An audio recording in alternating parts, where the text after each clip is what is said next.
Bismillahirrahmanirrahim. Assalamualaikum warahmatullahi taala wabarakatuh. Kepada semua murid-murid yang akan menduduki peperiksaan UPKK. Oke, sini sedikit sebanyak Ustazah ingin menerangkan bentuk-bentuk soalan dan cara menjawab soalan. Semoga bermanfaat kepada semua pelajar UPKK. Oke, hari ini Ustazah akan tunjukkan tentang mata pelajaran sirah, bagaimana cara menjawab dan bentuk-bentuk soalan dalam mata pelajaran sirah. Okey, bismillahirrahmanirrahim. Okey, ini kertas depan ke surat. Ini macam biasalah ada mata pelajaran. Okey, untuk sirah ni kita diperuntukkan 1 jam setengah. Okey, arahan dia jangan lupa baca arahan setiap kali hendak buat jawab soalan tu, baca dulu arahan. Contohnya yang pertama dia bilang jangan buka kertas sehingga diberitahu. Okey, biarkan dahulu kertas tu berampai, ikut kata penjaga. Kalau dia bilang buka, baru buka. Okey, soalan ini dia mengandungi 2 bahagian, bahagian A dan bahagian B. Bahagian A ada 40 soalan, manakala bahagian B ada 4 soalan.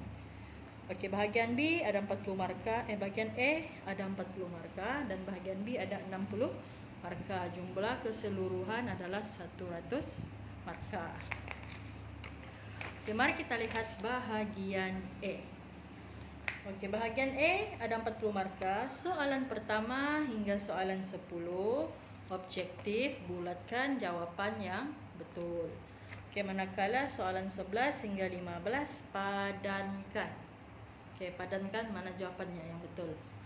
Okey, soalan 16 hingga soalan 20. Okey, gariskan jawapan yang betul. Manakala soalan 21 hingga 25, isikan tempat kosong. Manakala soalan 26 hingga 30, padankan. Okey, ini bentuk-bentuk soalan. Soalan dia kita tidak tahu lagi karena soalan itu adalah sulit. Masa exam baru kita nampak bentuk soalan yang sebenar. Okey, soalan 31 hingga 40 tandakan right ataupun pangkah, betul atau pangkah. Jangan tulis atau ya.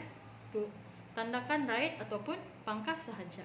Jangan ada atau. Kebanyakan murid kalau menjawab ada ditulis betul atau pangkah. Itu ditulis di sana. Tidak boleh, kita kena tulis betul ataupun salah. Okey, itu bahagian A selesai. Sekarang kita lihat bahagian B. Bahagian B ni dia ada 60 markah. Okey, soalan dia ada 4. Okey, soalan pertama baca petikan. Okey, soalan pertama baca petikan, kemudian jawab. Jawab berpandukan petikan ni. 1.2, 1.3, 1.4, 1.5. Okey, jawab berpandukan petikan. Manakala soalan kedua, jawab soalan berikut. Okey, soalan kedua ni kita jawab sendiri tanpa ada petikan. Maksudnya pelajar kena ulang kaji lah. Ulang kaji baru dapat jawab. Okey, manakala soalan ketiga balik lagi ada petikan. Okey, ada petikan dan jawab. Okey, manakala soalan keempat pun tidak ada petikan, kena jawab sendiri. Okey, jadi Ustazah sarankan untuk petikan ni tolong baca betul-betul dan jawablah betul-betul. Sinilah markah yang kamu boleh dapat. Kalau kamu tidak dapat terjawab yang di sini, sekurangnya jangan tinggalkan di bahagian petikan. Jawab betul-betul, baca betul-betul. Contoh, bilakah berlakunya peperangan perjanjian Hudaibiyah? Kalau tidak tahu baca, okey, tengok sini. Berlakunya, okey, cari perkataan berlakunya ataupun cari perkataan tarikh perangan.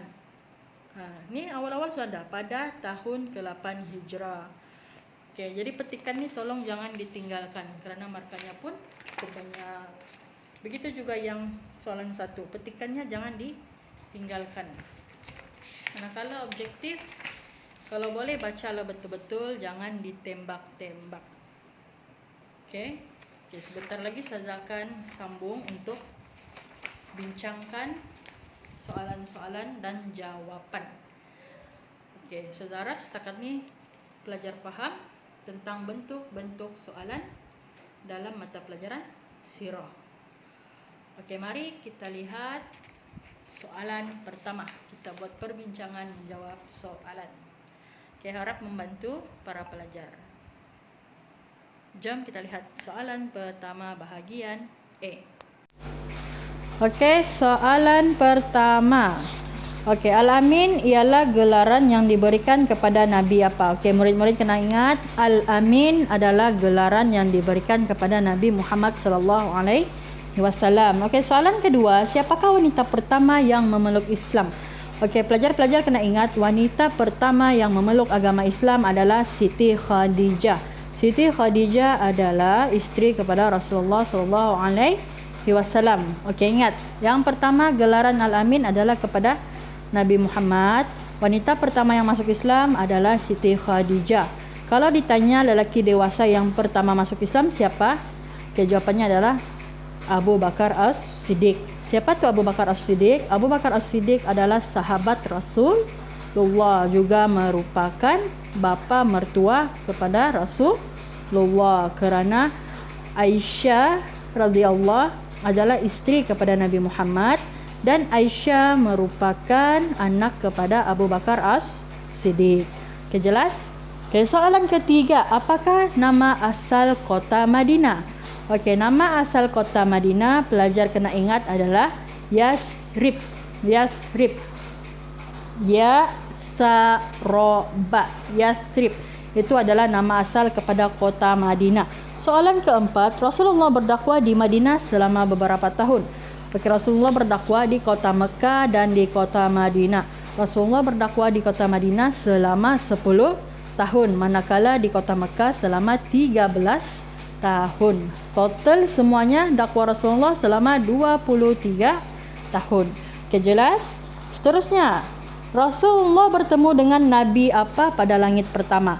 Okey, formula kena ingat, langit pertama yang Rasulullah bertemu adalah dengan Nabi Adam. Nabi Adam, Nabi yang pertama. Okey, jadi ingat, kalau langit pertama siapa? Okey, langit pertama, Nabi yang pertama, Nabi Adam.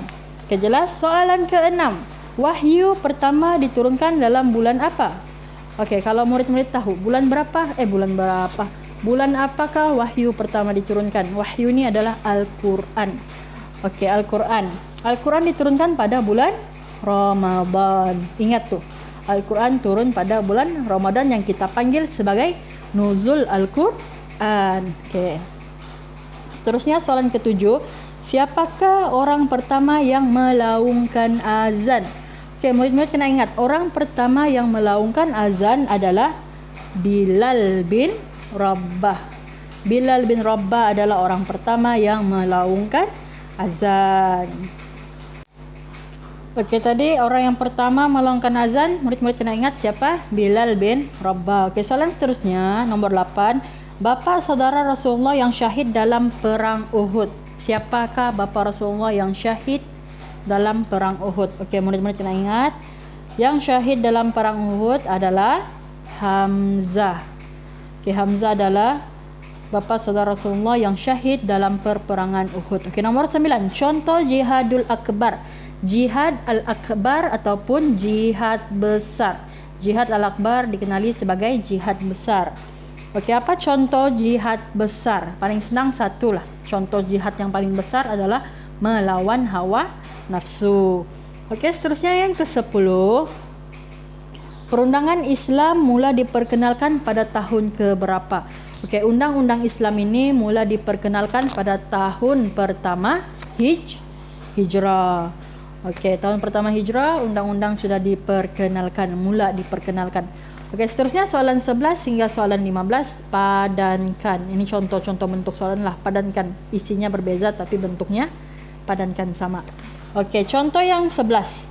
Tempat penyebaran Islam yang pertama. Murid-murid kena tahu di manakah tempat penyebaran ilmu agama Islam ini yang pertama, yaitu di Darul Al-Arqam. Ingat, Darul Al-Arqam. Nampak? Darul Al-Arqam. Mungkin tak jelas, nanti kita gambar. Okey, Dal Alif Ra Al-Arqam itu adalah tempat penyebaran ilmu yang pertama. Okey, kemudian tempat Rasulullah menerima kefarduan solat. Di mana Rasulullah menerima kefarduan solat ini? Di mana Rasulullah solat ini difardukan, Rasulullah terima? Di Sidratul Muntaha. Ingat, Sidratul Muntaha adalah tempat Rasulullah menerima kefarduan solat. Okey, soalan yang ketiga, tempat Rasulullah menerima wahyu. Okey, di mana tempat Rasulullah menerima wahyu? Tadi soalannya di manakah bilakah wahyu diturunkan, iaitu pada bulan Ramadan. Okey, sekarang ni di mana tempat Rasulullah menerima wahyu? Okey, Rasulullah menerima wahyu di Gua Hira. Ingat, di Gua Hira adalah tempat Rasulullah menerima wahyu. Okey, seterusnya masjid pertama yang didirikan oleh Rasulullah. Apakah masjid pertama? Masjid, sekarang ni banyak masjid kan? Okey, masjid yang pertama didirikan oleh Rasulullah. Okey, jadi murid-murid kena ingat, masjid yang pertama didirikan oleh Rasulullah adalah Masjid Quba. Masjid Quba adalah masjid pertama yang didirikan oleh Rasulullah atas dasar takwa. Okey, yang seterusnya masjid kedua didirikan oleh Rasulullah. Apakah masjid pertama? Quba. Kedua, masjid apa yang Rasulullah dirikan? Okey, murid-murid kena ingat, masjid yang kedua adalah Masjid Nabawi. Okey, Masjid Nabawi ini berada di kota Madinah. Masjid yang besar dan cantik itu adalah Masjid Nabawi. Okey, itu soalan 11 hingga 15 padankan. Manakala soalan 16 hingga soalan 20, gariskan jawapan yang betul. Okey, soalan 16. Tempat Rasulullah bersembunyi daripada pihak musuh. Okey, jangan keliru ya. Gua Hira dan Gua Thur. Okey, kalau Gua Hira tempat terima wahyu. Kalau Gua Thur adalah tempat di mana Rasulullah bersembunyi daripada pihak musuh. Okey, keadaan pada masa itu pihak musuh ingin membunuh Rasulullah. Jadi Rasulullah bersembunyi di Gua Thur. Okay, soalan 17. Apakah tujuan Nabi Muhammad berhijrah ke Madinah? Okey, apa tujuan sebenarnya Rasulullah ni berhijrah ke Madinah? Okey, tujuan Nabi berhijrah ni terutama sekali adalah untuk berdakwah. Rasulullah ingin menyebarkan agama Islam agar lebih ramai orang tahu dan lebih ramai orang masuk agama Islam. Jadi faktor utama Rasulullah berhijrah ni adalah berdakwah untuk membawa umat-umat mengenal Allah Subhanahu wa taala. Okey, soalan seterusnya. Ketua tentera Islam ketika pembukaan kota Mekah siapa?